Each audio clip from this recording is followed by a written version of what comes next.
Sonic Movie and Equesria Girls Chapter 8, The Island.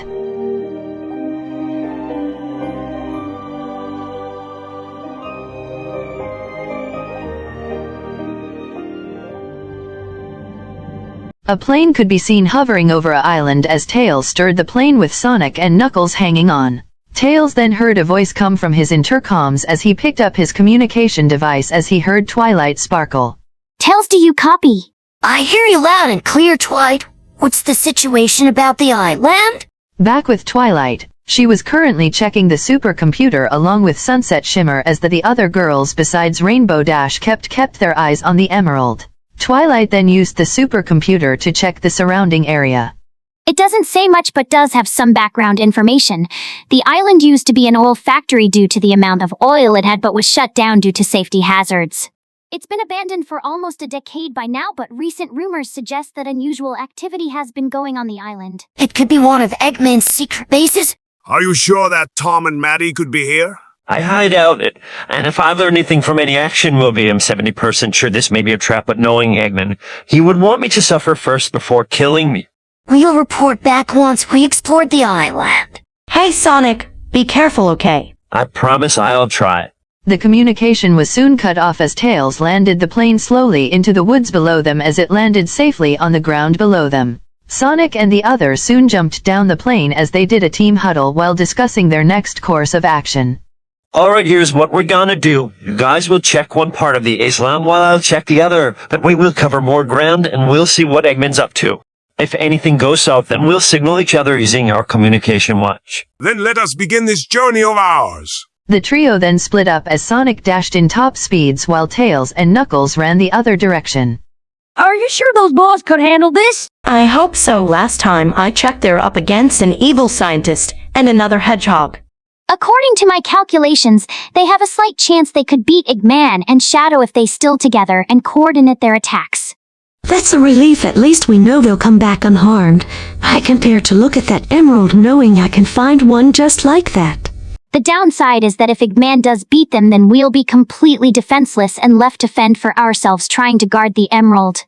The girls in the room stood in silence as this increased Sunset's anxiety for the situation. But I'm sure those boys will come back safely. As long as they stick together, then the chances of them losing are slim. I hope. I wouldn't worry too much, Sunset. If you really know Sonic, then you would know that little critter would never break his word. You sure about that? Applejack could only glare at Pinkie Pie as she looked away nervously after saying such a thing. However, Sunset Shimmer paid no attention to what Pinkie Pie had said earlier as she noticed a certain individual missing. Has anyone seen Rainbow Dash? Oh, I don't think it's the best time to bother her, darling. Why not?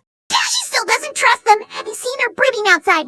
I don't blame her, but I feel like something else is bothering her. What makes you say that, Applejack? She gives that dirty look to Sonic whenever he's not looking. I just can't understand why. Well, you know stubborn she can be when situations like these happen. Sunset Shimmer could only frown knowing as she could understand the reason why she distrusted Sonic especially. For one thing, he did kinda watch them from afar without their consent and suddenly just broke into their house sleeping trying to get back an emerald which they lost. It also didn't help that he might have put them in danger by a mad scientist as well. However, Sunset Shimmer knew Sonic didn't mean for this stuff to happen, as she knew deep down Sonic and his friends were good people. Sure, Sonic could have done things differently, but it still didn't change the facts that he helped her after fall formal and for that she knew he was a good person. Sadly, Rainbow Dash didn't see it that way. A voice then spoke to her from behind as she felt a hand press against her shoulder, revealing it to be Twilight, who gave her small smile. I'll talk with her about it later. For now, we got other things to worry about. Back with Sonic, Sonic ran in top speeds as he leaped off a small hill before performing a front flip in the air before landing perfectly on the ground as he smirked. Strange. I would have thought I would find something interesting by now. I didn't think you were actually that stupid to come here. Sonic recognized that voice as he noticed a familiar black hedgehog standing above him on a tree branch. Shadow stood there menacingly before jumping down and landing in front of the blue hedgehog. You're the stupid one, Faker, for thinking we wouldn't try to fight back. The only thing stupid is you comparing yourself to me, like I said earlier, Hedgehog. You're not even good enough to be my fake. Both hedgehogs stared each other down as the only thing that could be heard was the wind that blew past the two hedgehogs. A drip of water then fell on Sonic as a couple more soon followed that, with rain starting to pour on them. However, neither one refuses to back down from staring at one another. The only sound around the area that could be heard as the sound of rain. Lighting could be heard, striking as it gave the duo enough time to prepare for anything the other might throw at them. Listen, Shadow, if that is your name, I may not know what you're going through, but I do know is that whatever those people did to you mess you up, and I get that. But why join Eggman? Why work with someone like him who's only using you? That doesn't concern you, Faker. I have my reasons and you can't stop me. You don't have to do this. There's gotta be another way. They've tried to use me too, but that doesn't mean I want to use vengeance against them. I know I can't change what they did to you, but I can say that you're not alone. You could make new friends, a new family even. Shadow could only glare at Sonic as he spoke to the blue hedgehog with such venom in his voice. Shadow's eyes glowed red with electricity as he tightened his hands. I have no family, not anymore. Whatever you say or do won't change my mind. Humanity will pay for what they've done. They've took everything from me. It's time they get what they deserve. I know what it's like to lose someone's shadow, but revenge isn't going to solve anything. Let me help you. It's never too late to change. After those words came out of Sonic's mouth, Shadow could only stare at him with a lifeless expression as he spoke with a dreadful tone which left the blue hedgehog completely stunned. It was too late the second they shot her. Without a quick second, Shadow charged at Sonic as he tried to swing at him, as the blue hedgehog could only dodge the attack before kicking him, sending him against a tree. Shadow then got back to his feet before performing a spin dash which he used against Sonic, as the blue hedgehog could react in time before being pushed back by the attack, sending him in the air. Shadow then formed red/orange lighting in his hands before forming a spear as he tried throwing it at Sonic. Luckily, the blue hedgehog was able to dodge the attack in mid-air before landing perfectly. Sonic and Shadow then performed a spin dash as they charged at one another, creating a shockwave which destroyed the surrounding area. Sonic and Shadow were neck and neck with one another, with each hedgehog countering one another, each unleashing everything they have on another. Shadow punched Sonic in the gut, which he retaliated by using his knee to uppercut his chin. Each strike one of the hedgehogs unleashed upon each other could be heard around the area as Shadow kicked Sonic in the face, sending him back against some bushes. If that's everything you've got, you might as well drop dead. Sonic then emerged from the bushes as he dusted himself off before running around in a circle around the black hedgehog. This formed a small blue tornado as Shadow could only struggle to keep up with Sonic as he tried searching for the blue hedgehog. However, the blue tornado was only a distraction as Sonic appeared up above him as he performed a drop dash on the black hedgehog, causing Shadow to be plumped by the attack. Sonic then performed this attack 2 more times before trying to perform another drop dash, only for Shadow to open his eyes in anger. Shadow tightened his fist as he glowed red in color as he had enough of the blue hedgehog, as it didn't take long before he shouted his attack. Chaos! Blast! A large red explosion erupted from Shadow, causing Sonic to be sent flying by the attack, as this attack had enough force to break the trees around them, sending everything backwards in the opposite direction. Sonic could only crash land against the broken debris of broken trees on the floor as Shadow then stood up, breathing heavily. Not bad for an imposter.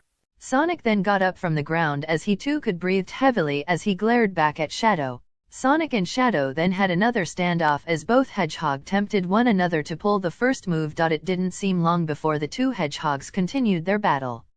Dr. Robotnik sat comfortably in his seat as he waited for the arrival for Sonic's friends. The Mad Doctor didn't have to wait too long as an explosion could be heard behind him as he turned his wheelchair over to see Knuckles and Tails standing in front of him, as Knuckles stood menacingly as he held one of Robotnik's robots in his hand before crushing it, leaving the remains on the floor. Wheelvin isn't my favorite red echidna, the blue hedgehog psychic. What do I owe this special pleasure to? You could start by talking. Where's Tom and Maddie, and why are you here out of all places? Party pooper! It's never fun when they get straight to the point. I thought you were supposed to be the smart one. You really think I would hide those to somewhere here? It's not like we didn't expect this to be a trap, and yet I see no traps. My dear Knuckles, you really think I would risk using something deadly when we're on an island full of gasol? Then what are you using that for? It's not like I need that much for your machines. It's a little surprise I have for you three. Oh, we've all had bad blood for a while now, but I just wanted to celebrate our 3rd anniversary. Enough games, Robotnik. Whatever game you're playing with us, it won't work. Well, but this is a game that I've been wanting to win ever since I met that blue hedgehog. But I can assure you both that this trump card that I have will win me all the marbles.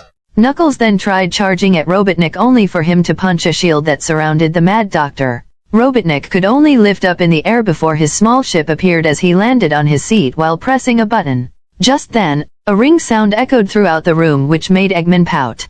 Unfortunately, this little game of ours will have to wait. Looks like I've just collected all that I needed here. I guess for now I'll leave you a taste of my surprise. Have fun. Dr. Robotnik left on his ship as in front of them a timer started as Knuckles stared in confusion. I fail to understand why he would show us a timer. The realization made Tails stare in horror as he knew they had to get out of here fast. We need to go now?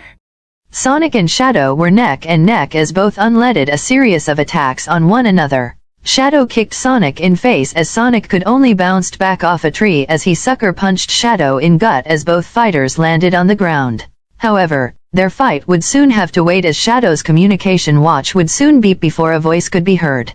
Shadow, my dear, you're not planning on staying in the island. Especially when I plan to blow this place in smatterings. Sonic could only look in horror as Shadow could only look on in annoyance. Blow up? Looks like we'll have to wait to settle our match. I'll suggest you get a move on Faker. Shadow then teleported away as Sonic then took off in top speeds. Sonic then used his communication watch as he tried reaching out to the others. Guys, head back to the tornado. The island is... We already know. Eggman told us before he ditched us. Sonic could only use his full speed knowing that the island was gonna blow at any second. In the distance he could see Tails already preparing the plane as Sonic could only jump on the other side of the plane. Tails then started the plane as they could feel the ground beneath them shake. Any sign of Donut Lord or Pretzel Lady? No sign of them, just another one of Eggman's schemes. The surrounding area could only be seen blowing up as Tails managed to fly the plane up in time before any of the explosions could reach them. Knuckles and Sonic could barely hold on as Tails flew the plane faster up above the air. When they were far enough, Tails flew normally as the trio could only look down as the island contained a few small explosions before a massive one took over the island.